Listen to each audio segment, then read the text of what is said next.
Preparai os caminhos do Senhor.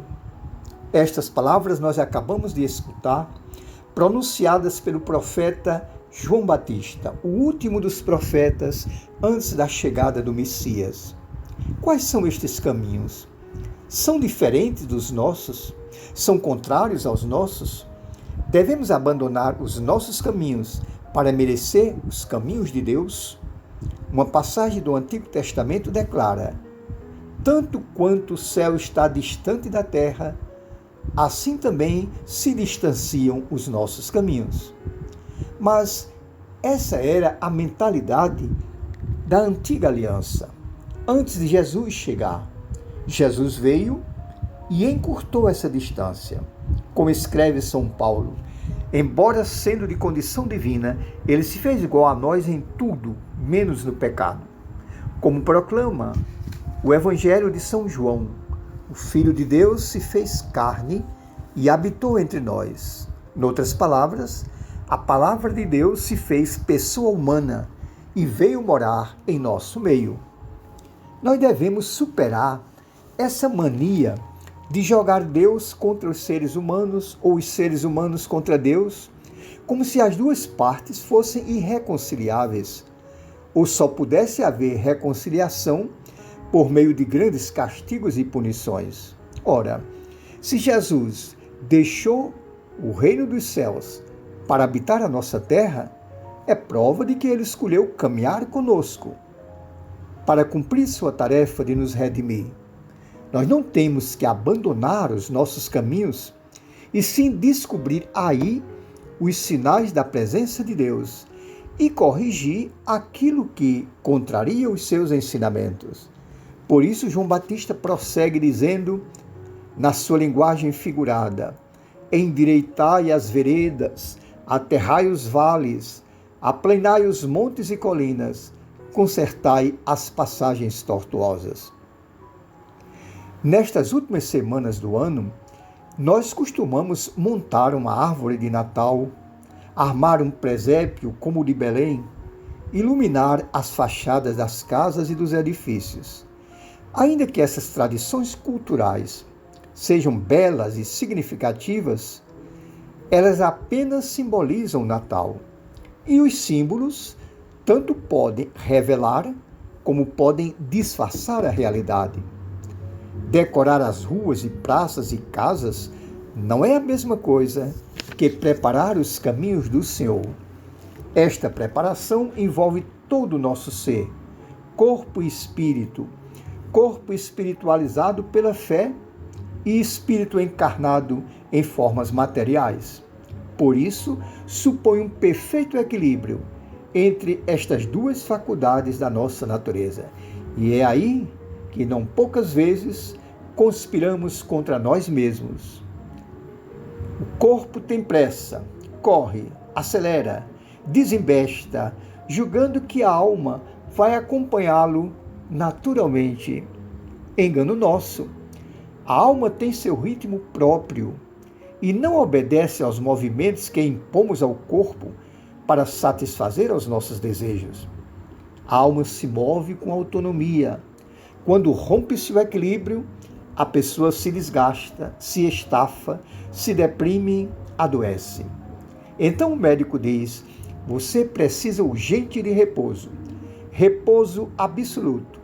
É a mesma coisa que dizer: você perdeu o equilíbrio. Agora tem de parar e esperar que a sua alma alcance novamente o seu corpo. Quase nunca nos damos conta de que este desequilíbrio procede também da nossa obediência cega às regras do sistema social, político e econômico. Elas nos puxam, nos obrigam a correr atrás de coisas supérfluas, quando a nossa natureza pede outra coisa. Convida-nos a caminhar mais devagar, a ter calma, a procurar, sobretudo, a paz interior e a dar mais atenção às pessoas. Que meios nós podemos usar para isso? Para facilitar o retorno à harmonia e à serenidade. Há um meio especial e eficaz. chama-se desapego. Desapegar-se não significa desprezar os bens materiais, abandonar o desejo de possuir coisas boas, descartar o conforto e o prazer. Desapegar-se é uma atitude de vida em que eu não permito que as coisas mandem em mim. Não me deixo escravizar pelos desejos. Não perco o comando das minhas posses, a fim de não perder o controle de mim mesmo e do meu destino. Se eu me rendo cegamente aos instintos e paixões, aí eu vou entrando, passo a passo, no túnel escuro das grandes tentações diabólicas. Primeiro começa a desaparecer o remorso da consciência. Isso é natural, todo mundo faz. Se não fizer, eu fico para trás. Depois vem a necessidade de usar a hipocrisia, de fingir e mentir, para esconder a verdade, a minha verdade. Em seguida, vem a necessidade de eliminar os obstáculos representados pelos valores éticos e morais. E assim, seguidamente, pouco a pouco, até chegar ao último estágio da corrupção moral, que é o cinismo.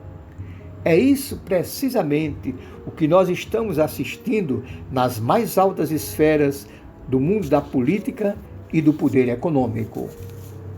O espetáculo satânico do cinismo. Onde reinam a hipocrisia e o cinismo, é absolutamente impossível preparar os caminhos do Senhor. Foi para os hipócritas do seu tempo e de todos os tempos que Jesus falou dizendo: raça de víboras, sepulcros caiados, cegos guiando outros cegos. Alguns dos nossos amigos e amigas, militantes pelo bem, pela verdade e pela justiça, confessam que andam desanimados, perdendo forças de resistência.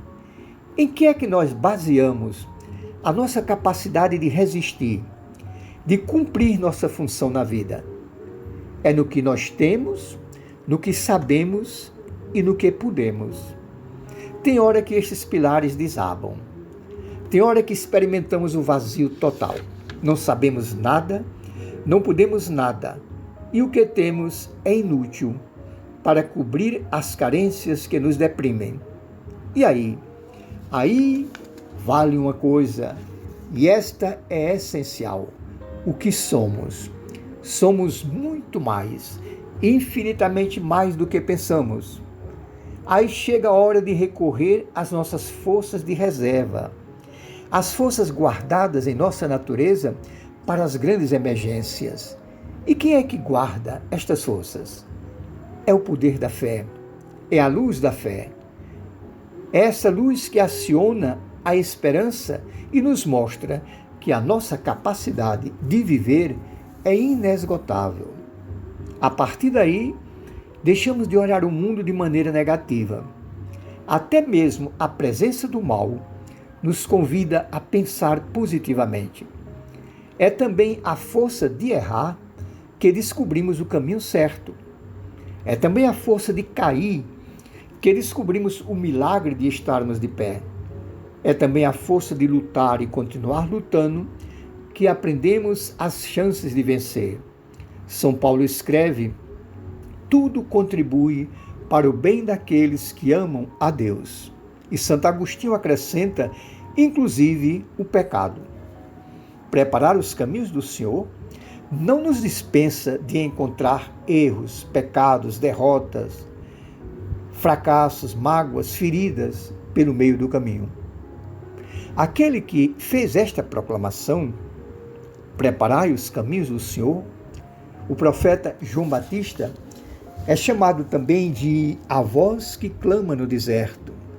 O deserto tanto pode ser um lugar onde não tem ninguém, por isso não adianta falar, como também pode ser o lugar onde é inútil falar, porque as pessoas estão distraídas e desatentas. De qualquer forma, é necessário redobrar o nosso esforço de atenção e nos mobilizar para os espaços onde podemos escutar vozes proféticas clamando no deserto: preparai os caminhos do Senhor.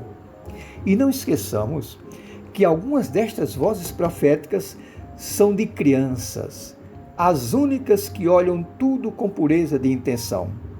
Há poucos dias, numa aula de catecismo no COC, pedi a cada uma das crianças para dar nota em sua vida pessoal, de 1 a 10. E as notas foram 8, 9, 10, prevalecendo a nota 9. A seguir, pedi que elas dessem nota, na mesma escala, ao mundo onde elas vivem, pelo que elas veem na televisão, nas ruas e assim por diante.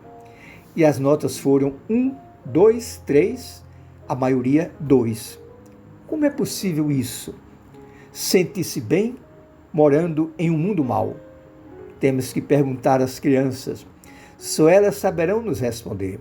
Talvez isso proceda desse dom divino de olhar o mundo com pureza de intenção. Para nós está difícil atender ao apelo do Papa Francisco, que nos convida a fazer a revolução da ternura. Como batalhar sem perder a ternura?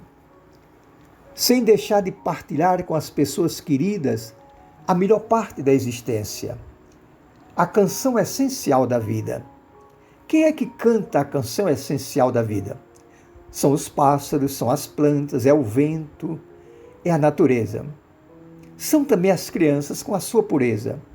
São os jovens sonhadores e aventureiros. São os anciãos que nunca deixam de gostar da vida com a sua sabedoria. E são os loucos que teimam em acreditar em sonhos e utopias e combater em favor de um outro mundo possível e melhor do que este.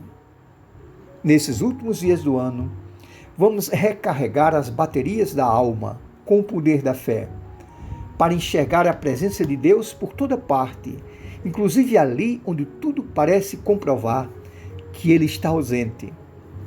Continuemos a nos reunir com as pessoas que mantêm acesa a chama da esperança, sem deixar de encarar a realidade, sem fugir dos conflitos e dos perigos inevitáveis, sem renunciar às lutas indispensáveis, sem duvidar de que Deus continua a realizar seu papel de Senhor de nossas vidas e da vida do mundo. E com estes sentimentos, vamos armar o nosso presépio vivo para o nascimento do menino Deus. Amém.